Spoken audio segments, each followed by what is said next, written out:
Madame, Messieurs, bienvenue dans ce plateau spécial consacré à l'actualité gabonaise. Ce jour, nous abordons des sujets d'intérêt nationaux, notamment ceux liés à l'activité du président de la transition gabonaise, le général Brice Clotaire Oligui Nguema. Mais à côté de ceci, il y a également d'autres sujets d'actualité, notamment en ce qui concerne la scène politique gabonaise. Et pour en parler, nous avons un invité. Il s'agit de Max-Olivier Obam. Il est conseiller spécial, porte-parole de la présidence de la République au Gabon. Bienvenue à vous dans les studios de Gabon 24. Monsieur le conseiller spécial. Merci, monsieur Armstrong. Alors, avec vous, on parle bien sûr de ces sujets d'actualité, mais en commençant tout d'abord par ce voyage officiel du président de la transition au Gabon, le général de brigade Brice Clotaire Oligui Nguema, qui vient de séjourner en terre française, un séjour au cours duquel il a rencontré d'ailleurs son homologue, il a échangé avec la diaspora, il y a eu des activités qui s'y sont déroulées. Quelle est la lecture que l'on peut aujourd'hui porter sur ce déplacement du président gabonais? Depuis 185 ans, le Gabon et la France partagent une tradition séculaire, une histoire forte. En effet, depuis 1939, si mes souvenirs sont bons, lorsque Bouet Vilomez et le roi Denis Rapotjobo signent le traité qui va unifier nos deux pays, nos sociétés ont évolué. La société gabonaise, la société française. Et il était important que le cadre de la coopération également puisse aussi évoluer. Lorsque on a un ami qu'on respecte, on va trouver l'ami, on le regarde dans les yeux pour dire, depuis des siècles, depuis un certain nombre d'années, nous cheminons ensemble. Voici ce qui marche, voici ce qui n'a pas marché. Il est important qu'on puisse regarder tout cela ensemble pour dire comment envisager ensemble l'avenir. Et c'est ce que le président Brice Clotaire Oligui Nguema a fait à Paris avec son homologue français Emmanuel Macron. Alors, il y a eu des questions d'intérêt économique abordées au cours de ce séjour. Peut-on, aujourd'hui, pour les Gabonais, peuvent-ils se satisfaire de ces moments-là passés en France? Bien sûr. On annonce quand même un chiffre quand même assez important, plus d'1 milliard 100 millions d'euros. D'accord. On est vers plus de 700 milliards de francs CFA. C'est quelque chose qui sera important et qui va profiter à nos PME et également aux Gabonais qui jusque-là cherchent encore des emplois. Donc il y a beaucoup d'opportunités d'emploi et c'est quelque chose d'assez bénéfique pour le Gabon. Il y a que de nombreux Gabonais se sont souvent posé la question sur la qualité des relations franco-gabonaises, mais surtout sur la coopération entre ces deux nations. Est-ce que une question en rapport, par exemple, avec la révision des accords entre Libreville et Paris a pu être abordée? Est-ce que cette question a pu être abordée? Mais que ce soit des accords économiques, politiques ou même militaires, ben, nécessairement, quand deux amis se retrouvent, ils abordent tout le cadre de la coopération. Bien entendu, on entend ici et là des gens qui parlent dans les réseaux sociaux, on ne veut pas de telle présence militaire, on ne veut pas telle ou telle chose. Ben, il y a 50 000 soldats américains qui se trouvent en Allemagne. L'Allemagne est un pays souverain. Il y en a près de 100 000 soldats américains qui sont au Japon. Dans l'île d'Okinawa, le Japon est un État souverain. Ouais. Donc, tout ce qu'on peut entendre n'entend pas l'amitié entre le Gabon et la France. C'est une amitié profonde, j'ai précisé tout à l'heure, plus de 185 ans. Bien entendu, il y a des hauts et des bas dans toute amitié. Ouais. Mais ce qui est essentiel, c'est de regarder ensemble vers l'avenir.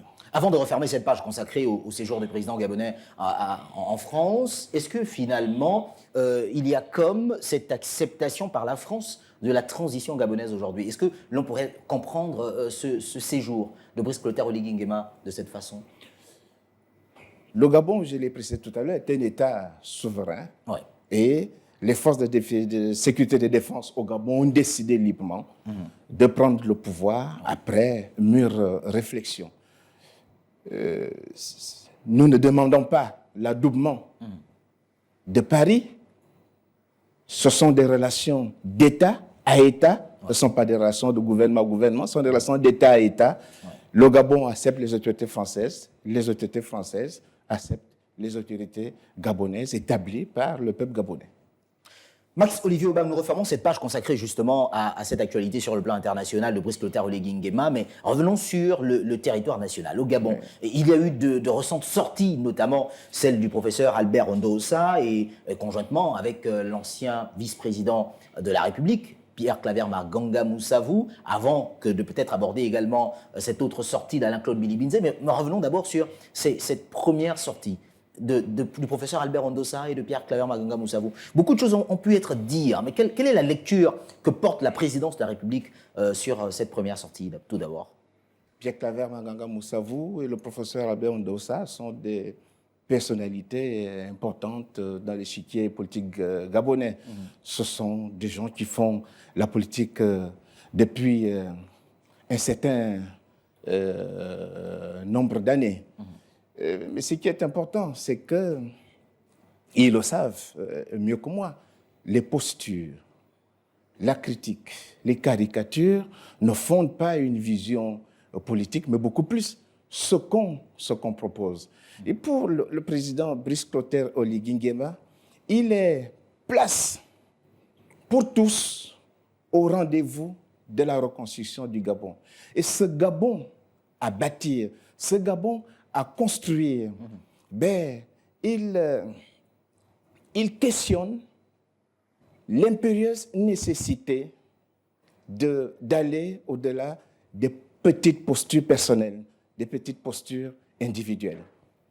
Qu'est-ce que cela voudrait dire, monsieur le conseiller spécial, porte-parole de la présidence de la République? Parce qu'à la lecture, par exemple, des propos d'Alain-Claude Bilibinze, il est clairement établi que pour ce dernier, par exemple, le dialogue national inclusif qui s'est déroulé récemment en République gabonaise n'avait qu'une seule ambition, celle de faire une chasse aux sorcières. Que dire? J'ai écouté l'ancien Premier ministre Alain-Claude Bilibinze sur TV5, dans les réseaux sociaux, un peu partout d'ailleurs. Ça m'a rappelé cette phrase d'Andragide. J'ai compris moi seul, et compris assez présomptueux de jeter le bébé avec l'eau du bain, de penser qu'on a la clairvoyance, on a le monopole de la clairvoyance face à un travail qui a été fait par d'éminentes personnalités morales et intellectuelles de notre pays, sous la direction de l'archevêque métropolitain de Libreville. J'ai trouvé cela présomptueux. Mais revenons à M. Alain-Claude Bilibinze. Ça fait quand même plus de 13 ans que M. Bilibinze parle dans ce pays, depuis sa nomination au poste de porte-parole de la présidence de la République, jusqu'au coup de la liberté, en passant par tous les étages, au niveau du gouvernement, notamment le dernier étage. J'ai cru comprendre, enfin il a dit, qu'il était judicieux pour lui, qu'il s'abstenait de parler durant une année. Mais apparemment, il veut parler. Mon message, puisque M. Bilibinze veut s'exprimer, dans un proche avenir, il aura le temps de s'exprimer, cette fois-ci dans un cadre plus propice. Qu'est-ce que cela sous-entend, monsieur le conseiller spécial? Parce que quand on a un Alain-Claude Bilibinze, ancien Premier ministre, quelqu'un qui a occupé de hautes fonctions, vous le disiez d'ailleurs, qui affirme qu'aujourd'hui, le dialogue n'a eu pour seule responsabilité que de tailler la chaise de chef d'État à la mesure du CTRI, par exemple. Est-ce qu'en réalité, on a en face des acteurs politiques, pour ne pas le citer lui, par exemple, qui sont pour une transition, pour la restauration des institutions?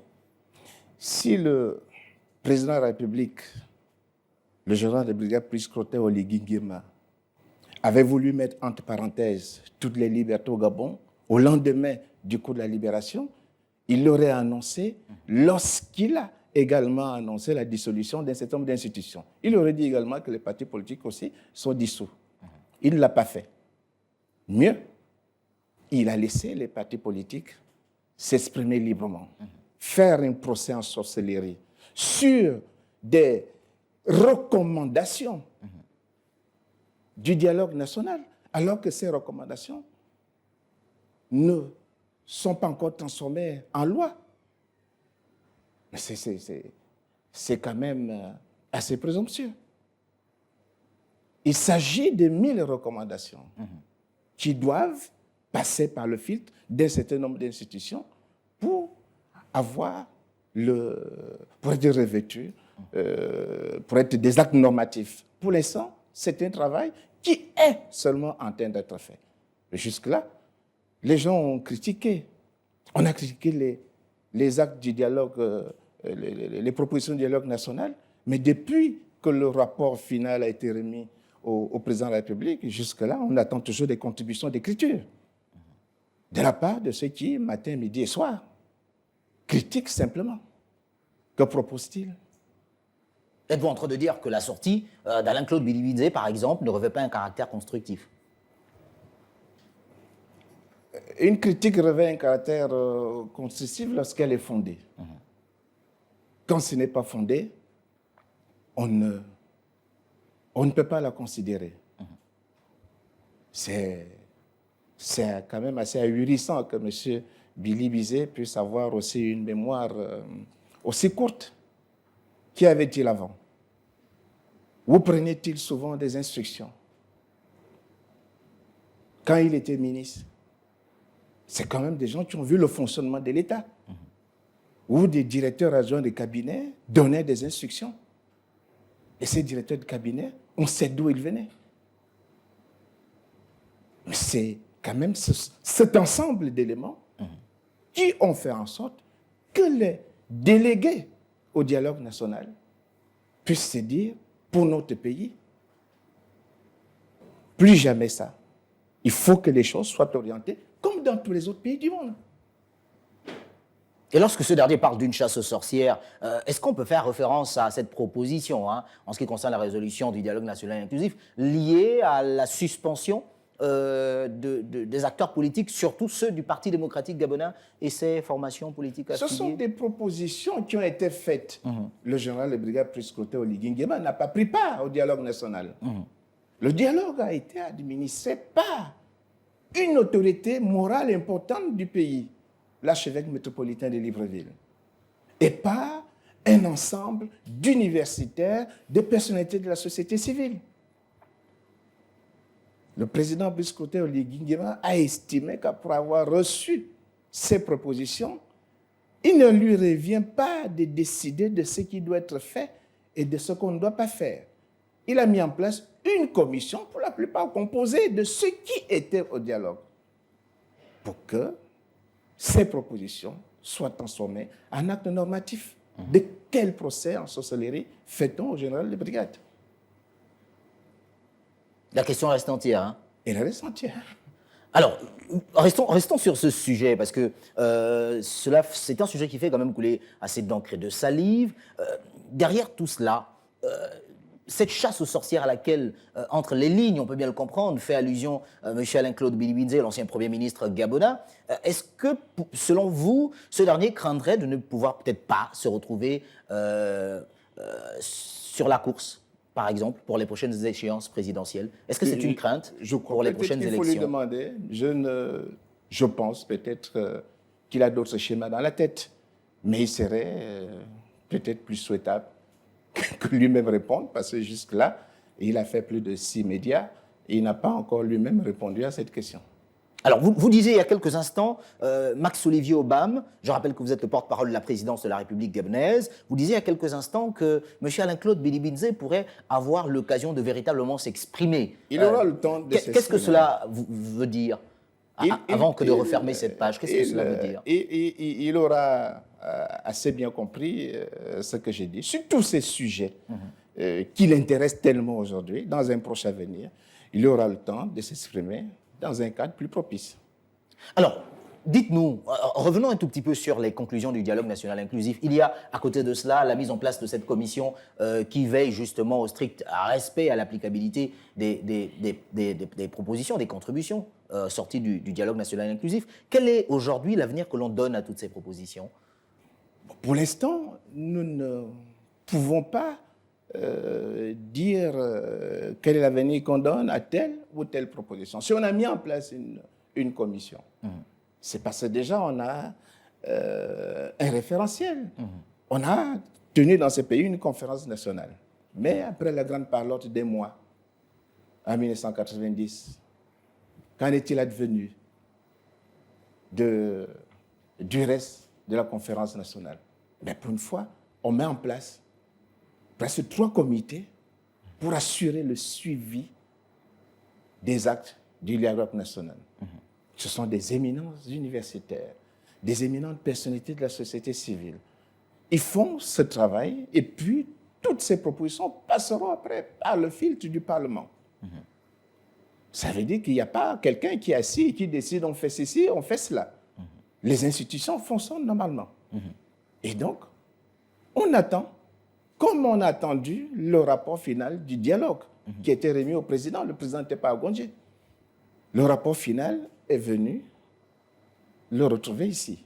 Mais c'est la même chose pour le travail qui est actuellement en cours. D'accord. Alors, on a vu, autre actualité, le président de la transition, le général de brigade Brice Clotaire Oligui Nguema, aller rendre un hommage mérité au capitaine Ntchoréré. Dernière actualité d'ailleurs en ce qui concerne le Gabon. Quelle est la symbolique derrière justement cet hommage? Depuis que le président de la République est arrivé à la tête de notre pays, il ne cesse de parler de la mise en place des systèmes qui nous permettent de reconsidérer nos valeurs, de reconstituer notre mémoire. Et l'aide des Gabonais qui aura le mieux symbolisé la restitution de ces mémoires, c'est bien Charles Ntchoréré, qui est allé jusqu'au sacrifice suprême en donnant sa vie pour une cause, pour la dignité et pour sa patrie. Charles Ntchoréré est d'ailleurs le saint patron de l'armée gabonaise. Le meilleur exemple a été pris par ces vaillants soldats du CTRI qui, au petit matin du 30 août 2023, ont risqué leur vie. Ont risqué de laisser leurs enfants orphelins.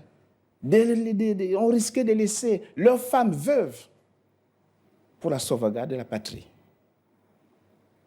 Et en lui rendant hommage, le président de la République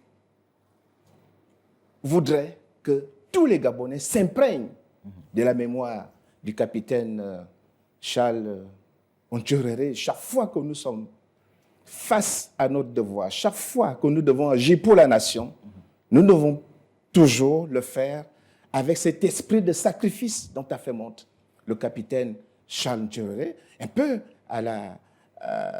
dans la lignée de ce que disait dans les années 60 le président John Fitzgerald Kennedy. Ne demandez pas à votre patrie qu'est-ce qu'elle peut faire pour vous, mais dites qu'est-ce que vous pouvez faire pour votre patrie. C'est cet esprit que le président de la République a voulu exprimer hier, en rendant hommage au capitaine Charles Ntchoréré, cet héros gabonais. Alors, il y a derrière, vous le disiez, une forme de restauration de valeurs. On le voit bien parce que les différentes descentes de terrain du président de la transition gabonaise le démontrent aussi à juste titre. Est-ce qu'il est question aujourd'hui de reformer, de refonder ces valeurs-là? Êtes-vous en train de dire qu'elles ont tellement été perdues que pour le CTRI, il faut tout faire pour que ces valeurs renaissent? Elles ont été oubliées. Et il est important pour un pays à reconstruire, de reconstruire cette mémoire pour que les jeunes s'imprègnent de ceux qui, avant eux, ont agi pour ce pays. Ce sont des événements qui sont toujours des événements marquants. Voir le président de la République aller s'agenouiller devant la tombe de Georges Damas Aleka, le père de la Concorde. Voir le président de la République aller s'agenouiller devant la tombe d'Omar Bongo Ondimba, le président Léomba, le président Ross Francine Rogombe. Ce sont des événements très importants qui doivent nous guider afin que nous nous imprégnions de ce qu'a été la vie de chacun de ces personnages. Que peut-on retenir justement sur cette dernière actualité? Que doit-on retenir? Que doivent comprendre in fine les Gabonais de la posture actuelle du président de la transition? C'est le président poète sénégalais Léopold Sédar Senghor qui le résumait assez bien. La plus grande existence que l'on puisse exister, c'est d'exister dans la mémoire des hommes. C'est d'être pour eux une nouvelle vie, une source de joie et d'enchantement. À chaque fois que nous avons Omar Bongo en face, que ce soit une image ou un texte d'Omar Bongo, chaque fois qu'on a le capitaine Tchoréré, chaque fois qu'on a Georges Damas Aleka, chaque fois qu'on a le président Léomba, chaque fois qu'on a Madame Rose Francine Rogombe, on doit se souvenir, voici des gens qui ont mené une vie utile pour tous. Et la nation ne doit pas l'oublier. Merci à vous. Je rappelle que vous êtes Max Olivier Obam, conseiller spécial, porte-parole de la présidence de la République au Gabon. Merci d'avoir accepté de passer sur ce plateau spécial de Gabon 24 pour aborder ces questions liées à l'actualité sur le territoire national. Merci, Monsieur Agaya, de m'avoir invité sur votre plateau. Juste quelque chose à rappeler. Lorsque on attend des déclarations comme on a fait état tout à l'heure, des déclarations de politique politicienne, on ne doit jamais oublier. Et le 30 août 2023 restera toujours pour toutes les générations futures et à venir le moment éponyme où des forces de sécurité et de défense ont donné un contenu aux espérances de tous les Gabonais. Et chaque fois que les gens sont amenés à prendre la parole, ils doivent toujours se dire, voici des gens qui ont risqué leur vie pour nous. Et que ça peut éviter de temps en temps des jugements péremptoires, des jugements à l'emporte-pièce. Merci d'être passé sur le plateau de Gabon 24 et à vous qui nous avez suivis. N'oubliez pas, l'actualité se poursuit. Au revoir.